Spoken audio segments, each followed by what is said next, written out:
We're about to bring you the first ever video from our Mars settlement short.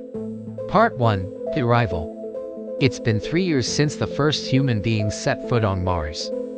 I'm part of the crew that came to settle this planet. We built domes, we grew food, we explored the surface. And now it's my turn to tell you what really happened on Mars.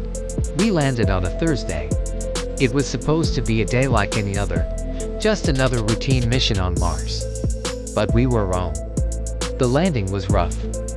And when the dust settled outside, we saw that we weren't exactly where we were supposed to be. There was supposed to be a river nearby. We saw no sign of it. There was supposed to be green. All we saw was red.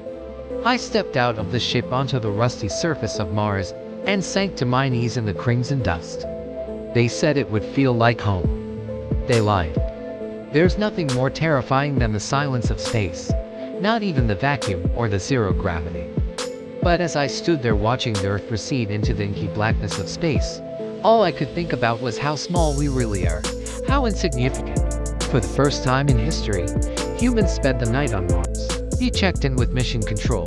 Everything was nominal. They were reading our vitals. We were transmitting telemetry. All of our systems were functioning. I slept fitfully that night, half expecting to wake up to alarms, but by morning, everything was still working. We depressurized the suit and stepped out into the thin Martian air. We were 100 million miles from everything we knew, 100 million miles from air, from water, from trees, from birds, from people. All I could hear was the wind. It sounded like this. It was a low rumble, like distant thunder, and I felt like I was going crazy. Then I saw it. There was a storm coming, a dust storm. In the distance, the sky was filled with a deep ochre haze. As it approached, the light shifted. The shadows deepened and the familiar landmarks of our landing site vanished. It was then that we realized we were alone.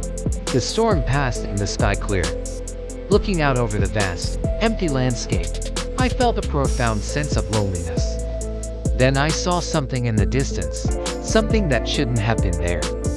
There was a dome. We weren't alone. Part 2 tomorrow. If you want to see the next part of this story, subscribe for updates. See you next time. In Part 2, we will explore the surface of Mars and discover what secrets it holds. But first, let's start with the journey. This is Part 1 of our series, Mars Settlement. Click the link to subscribe and watch Part 2 tomorrow.